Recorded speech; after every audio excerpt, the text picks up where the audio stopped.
भाइयों, वीडियो को लाइक करेगा, चैनल को सब्सक्राइबर कर दूं, 1000 सब्सक्राइबर कंप्लीट कर दूं। Please please please please please please please please please. अगर आप लोग टेलीग्राम पर देख रहा हो तो थैंक्स। आप लोग सेफ हो क्योंकि हमारा यूट्यूब चैनल कभी भी डिलीट हो सकता है। तो प्लीज अगर आप लोग यूट्यूब सा देख रहा हो तो टेलीग्राम ज्वाइन कर लो। टेलीग्राम का लिंक कम्युनिटी पोस्ट कर दिया हुआ, जाओ जल्दी से जल्दी ज्वाइन करो। जल्दी से वीडियो देखना कालिया। अब आगे। रुद्र जानता था तपस्या उससे ज्यादा दिनों तक नाराज नहीं रह सकती, पर वो अभी इस काबिल नहीं था वो प्यार दे पाता। वो अपनी जान की जिंदगी कैसे बर्बाद कर सकता था, इसलिए उसे अपने दिल पर पत्थर रख कर कहा, जाओ उसे कह दो मैं उससे नहीं मिलना चाहता। शिवम शॉक हो गया और बोला, भाई आप ये क्या कह रहे हैं? प्लीज एक बार चलकर भाभी का सरप्राइज देख लो, उसके बाद आप जो फैसला लोगे वही होगा। तभी रुद्र बोला, नहीं शिवम, अगर हमने उन्हें एक बार देख लिया ना तो खुद को उससे दूर नहीं रख पाऊंगा, और हम तपस्या की जिंदगी बर्बाद नहीं करना चाहते हैं। वो जहाँ भी है आज खुश है, हमारे बिना जीना भी सीख लिया है उन्होंने। हम नहीं चाहते वो हमारी वजह से सब कुछ छोड़कर एक नस बनकर अपनी जिंदगी जिए। तभी पीछे से काली ने कहा, भाई आप अब भी गलत है। भाभी अब पहले वाली भाभी नहीं रही, आप चलकर उनसे मिल लीजिए। और आपको क्या लगता है आप उनके पास नहीं जाएंगे तो क्या वो आपके पास नहीं आ सकती? जो अमेरिका से यहाँ तक आ गई वो नीचे से ऊपर नहीं आ सकती है। और आप क्या चाहते हैं मैं क्या कहकर उन्हें जाने को कह दूँ? आप भूल रहे हैं, ये घर यह कमरा सब कुछ उनका ही है। क्या आप उनको अपने ही कमरे से जाने को कहने वाले हैं? और कब तक भाई आप अपने लिए हुए फैसलों से उन्हें हट करते रहोगे? आज मुझे भाभी को देखकर पहली बार अफसोस हो रहा है, आपने सच में भाभी से उनका बचपना ही छीन लिया। वो क्या थी और अब क्या हो गई है? भाई आपने गलत किया है, अपने साथ साथ उनके साथ भी गलत किया है। रुद्र ने पूछा, क्या कहा तुमने? उनका बचपना खो गया? काली ने बिना देखे कहा, भाई आप एक बार उनसे मिल लो, वरना आपको ही बाद में पछताना पड़ेगा। क्योंकि अगर अब भाभी चली गई ना, आप हमेशा के लिए चली जाएगी और आप ऐसे ही बस उनकी यादों में अपनी दुनिया बना लोगे। उनके पास तो अब जीने की वजह है, पर आपके हाथ ही खाली रह जाएंगे, याद रखिए। इतना बोलकर काली वहां से चला गया। वही रुद्र को लगा काली शौर्या की बात कर रहा है, इसलिए उसने अपनी नम आंखों को साफ किया और शिवम से कहा, ठीक है मुझे नीचे ले चलो। शिवम भी खुश हो गया और जल्दी से रुद्र को अपने साथ नीचे ले आया। वही रुद्र को सामने देखकर शौर्या शॉक हो गया। वही ऋषु अब शौर्या को देख रहा था। उसने शौर्या का हाथ खींचकर उसे अपनी तरफ देखने पर मजबूर कर दिया। ऋषु ने बड़ी उम्मीद से पूछा, क्या यह मेरे डेड है मामू? शौर्या कुछ कहता उससे पहले ही रुद्र शॉक हो गया और बोला, क्या कहा आपने? ऋषु ने अब रुद्र को छोड़कर रुद्र से ही पूछा, क्या आप मेरे डेड हो? रुद्र अपने सामने एक 3 साल के बच्चे को देखकर पहले ही शौक था, क्योंकि उसने हमेशा ही यह ध्यान रखा था तपस्या मां ना बने। फिर यह गलती उसकी कैसी हो गई? क्या उसने सच में तपस्या का बचपन उससे छीन लिया था और उसे जब उसकी सबसे ज्यादा जरूरत थी उसने उसे अकेला छोड़ दिया था? रुद्र अब इतना ज्यादा शॉक हो गया था, उसे समझ ही नहीं आया वो कैसे रिएक्ट करे।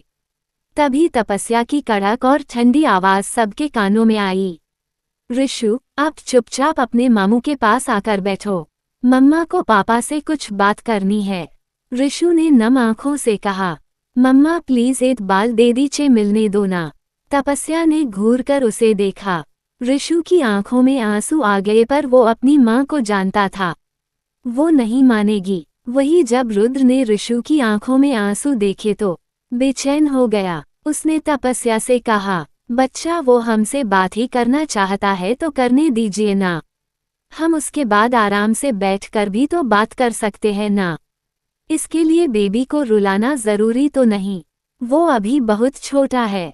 तपस्या ने रुद्र को घूर कर देखा और गुस्से से बोली, मिस्टर रुद्रांग सिंह, पहली बात ऋषि सिर्फ मेरा बेटा है, उसकी माँ भी मैं हूँ और बाप भी। और आपने सही कहा, वो छोटा है इसीलिए अभी उसे उसकी माँ गलत लग रही होगी, पर आगे चलकर वो खुद को संभाल ही लेगा। और दूसरी बात, हमारा नाम तपस्या राजपूत है। आपने हमें कई साल पहले ही डिवोर्स पेपर भेज दिए थे, वो भी तब जब हम एक नन्ही सी जान को इस दुनिया में लाने के लिए लेबर पेन जैसे दर्द को बर्दाश्त कर रहे थे। इसलिए अब आप हमें बच्चा या फिर कुछ और कहने का हक भी खो चुके हैं। हम यहाँ आए हैं वापस, उसके 2 रीज़न है। पहला, आपको आपके भेजे हुए पेपर का जवाब देना है, और दूसरा, हमें हमारे भाई की शादी करवानी है, वरना हम आज तो क्या कभी भी वापस नहीं आते। इतना कहकर उसे वो डिवोर्स पेपर रुद्र के दिए। मुंह पर मार, सब शौक हो गए। वही रुद्र की आंखें नम हो गई, पर उसने कुछ नहीं कहा। उसे अपनी तपस्या को इतना मजबूत देखकर खुशी हुई, क्योंकि वो अच्छे से जानता था वो अंदर ही अंदर पूरी तरह टूट गई होगी उसको ऐसा देखकर। तभी शौर्या ने कहा, तपस्या आपको कैसे पता चला इन पेपर्स के बारे में? तपस्या ने कहा, भाई आपको क्या लगा आप ये पेपर हमसे छुपाएंगे तो क्या हमें कभी पता ही नहीं चलेगा इस बारे में? आप जानते हैं यही वजह थी जिसकी वजह से हमारा ऋषु मौत के मुंह से लड़कर वापस आया था। यही इंसान की वजह से हमने अपनी जीने की वजह को लगभग खो ही दिया था। सब शौक हो गए। वही तपस्या ने कहा, आप ये कभी मत सोचना आज आप हैंडीकैप है तो हम आपको छोड़ रहे हैं। तो ऐसा नहीं है, हम उन औरतों में से नहीं है जो सिर्फ पति के अच्छे वक्त में ही उनके साथ रहती है और बुरे वक्त में उन्हें छोड़कर किसी और का हाथ थाम लेती है। हम आपको इसलिए छोड़ रहे हैं क्योंकि अब हमें आप पर भरोसा ही नहीं है।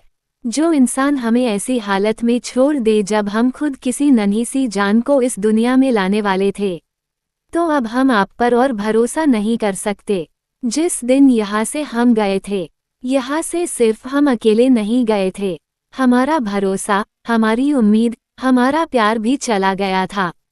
अब हमें आपसे क्या किसी के होने ना होने से कोई फर्क नहीं पड़ता। इसलिए आप पेपर्स साइन कर दीजिए ताकि हम यहाँ से जा सके। तभी रुद्र ने पूछा, आप कहाँ जाएंगी? यह आप ही का घर है तपस्या। तपस्या ने घूरकर उसे देखा और बोली, आप सिर्फ हमें मिस राजपूत कहे, हमारे लिए यही काफ़ी है। हमारा नाम लेने का हक भी सिर्फ हमारे अपनों को ही है, जो आप तो नहीं हो फिलहाल। और रही आपकी दूसरी बात, तो ये हमारा घर नहीं है। अगर यह हमारा घर होता तो हमें अपने ही घर से जाना नहीं पड़ता। इतना बोलकर उसने कहा, साइन कीजिए, हमें देरी हो रही है। अब रुद्र के पास भी कोई रीज़न नहीं बचा उसे रोकने का। तभी उसकी नज़र रोते हुए ऋषु पर गई, जो अब भी अपना सर नीचे किए हुए रो रहा था।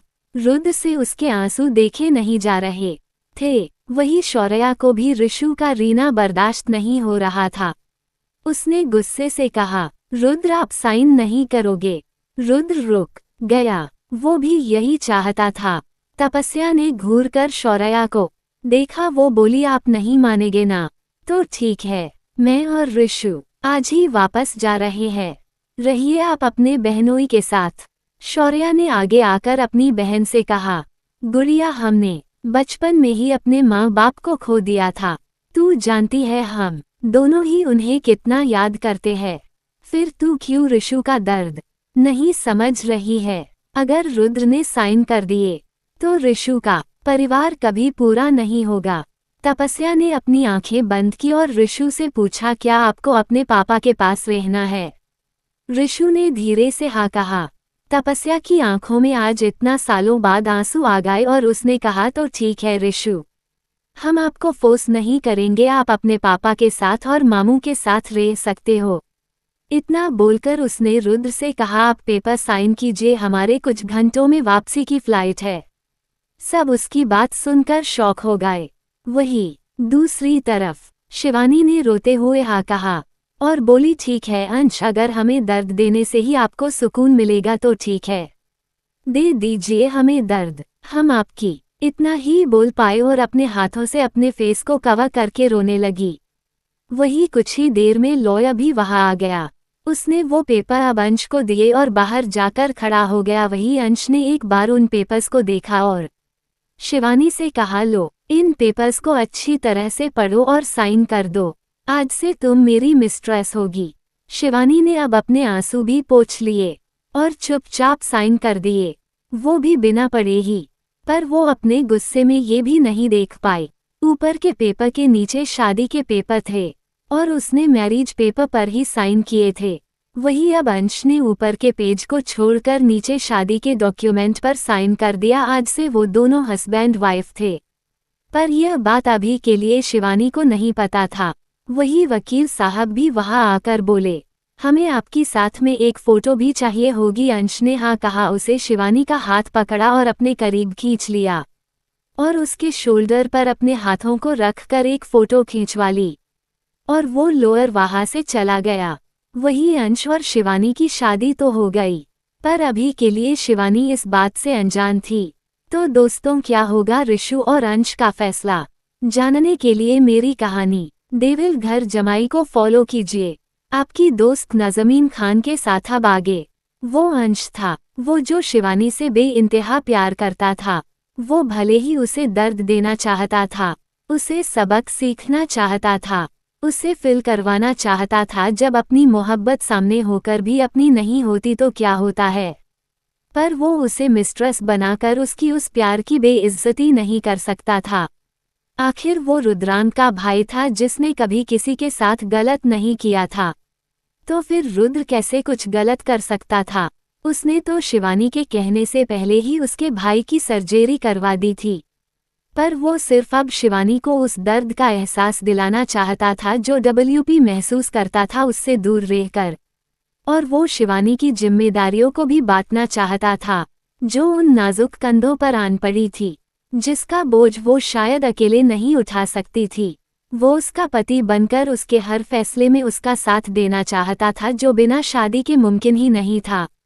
वही वो उसे जताना भी नहीं चाहता था, उसे यही बताना चाहता था उसका अंश बदल चुका था, जो अब उससे प्यार नहीं करता है और उसे बुरा और पत्थर दिल बनाने वाली कोई और नहीं वही है, सिर्फ और सिर्फ उसी की वजह से ही है, ताकि उसे भी उसके प्यार और दर्द का एहसास हो। वही अंश के दिल और उसकी बातों से अनजान शिवानी को अब खुद के लिए बहुत बुरा लग रहा था। तभी अंश की कड़क आवाज उसके कानों में आई, तुम जितना देर मेरे करीब आकर मुझे सिड्यूस करने में लगाओगी, उतनी ही देर तुम्हारे भाई की सर्जरी के लिए लगने वाला है। और तुम्हें पता है तुम्हारे भाई के पास ज्यादा वक्त नहीं है। शिवानी ने जब ये सुना तो और डर गई।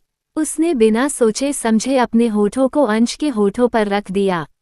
वही अंश अब भी शौक था, क्योंकि जिन होठों का इंतजार वो पिछले 4 सालों से कर रहा था वो उसे आज महसूस हो रहे थे। वो उसे अभी ही पा लेना चाहता था, पर उसने खुद को कंट्रोल किया। वो देखना चाहता था शिवानी अपने भाई को बचाने के लिए क्या क्या कर सकती थी। उसके दिल में एक दर्द भी था। वो जो कर रही थी वो मजबूरी में कर रही थी, प्यार में नहीं। अगर यह प्यार में होता तो आज उनके बीच में यह फासले ना होते। पर उसने ठान लिया था ये जो उनके बीच के फासले थे ये शिवानी खुद ही दूर करेगी, वो नहीं। वो बस इंतजार करेगा शिवानी के टूटने का ताकि उसे संभाल सके, क्योंकि उसने जो उसके दिमाग में मिस्ट्रेस कर बोझ डाला था वो बहुत ही बड़ा था, जिसे सहना इतना भी आसान नहीं था। वही दूसरी तरफ इंदौर में तपस्या की बात सुनकर सब शॉक हो गए। शौर्या ने कुछ कहने की कोशिश की, पर तपस्या ने अपना हाथ दिखाकर उसे रोक दिया और बोली, भाई ऋषु को आपकी जरूरत नहीं। आपने जैसे अपनी गुड़िया को बड़ा किया वैसे ही आपने अपने ऋषु को भी बड़ा किया है। हम तो कभी ऋषु की माँ बन ही नहीं पाए, पर आप थे जिन्होंने आज तक उसके माँ बाप दोनों का फर्ज निभाया है। हम ना कभी एक अच्छी बीवी बन पाए और ना माँ, इसलिए अब ऋषु को आप और रुद्रांक संभाल सकते हैं। हम उन्हें भी जानते हैं, वो अपनी जिम्मेदारियों से कभी पीछे नहीं हटते। और रही बात ऋषु की, तो उसके साथ जब तक आप है उसे हम दोनों में से किसी की जरूरत नहीं है। और यहाँ पर चाची जी और चाचू भी है जो उससे बहुत प्यार करेंगे, और बाकी सबके होते हुए वो अब अकेला महसूस नहीं करेगा और उसे छुप छुप कर अपने कमरे से निकलकर घर से भागने की जरूरत नहीं पड़ेगी। ऋषु और शौर्या दोनों ही इस बात से शॉक हो गए। उन्हें लगा था तपस्या को इस बारे में कुछ नहीं पता, पर वो तो सब कुछ जानती थी। तपस्या ने आगे कहा, और भाई आपने रुद्र की हालत देखी है, उनकी आंखें साफ कह रही है वो वैसे भी हमारे साथ नहीं रहना चाहते, क्योंकि वो अब एक हैंडीकैप इंसान है। इसीलिए सबके लिए यही सही होगा हम इस घर से चले जाए।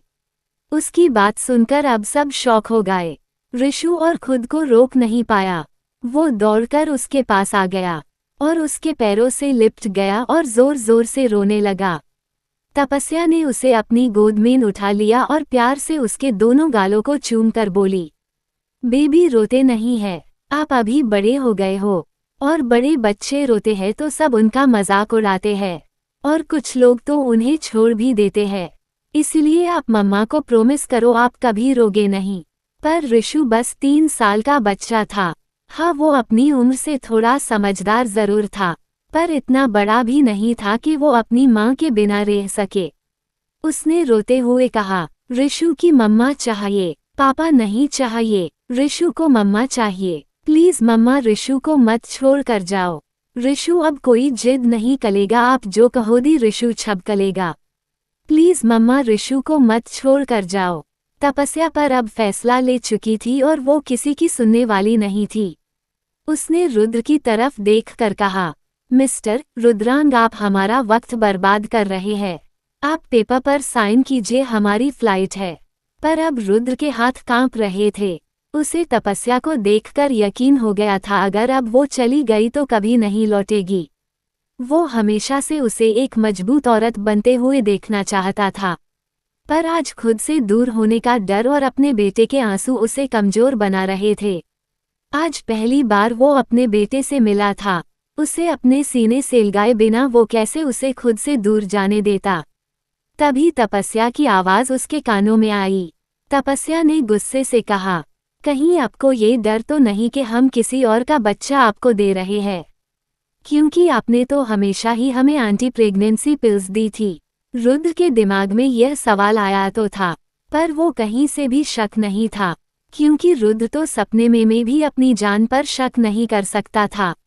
वो कुछ कहने ही वाला था, तभी तपस्या ने कुछ पेपर अपने बैग से निकाले और रुद्र के मुंह पर मार दिए। यह आप दोनों की ब्लड रिपोर्ट है और ऋषु आपके पास ही है। आप जब चाहे उसका डीएनए टेस्ट करवा सकते हैं।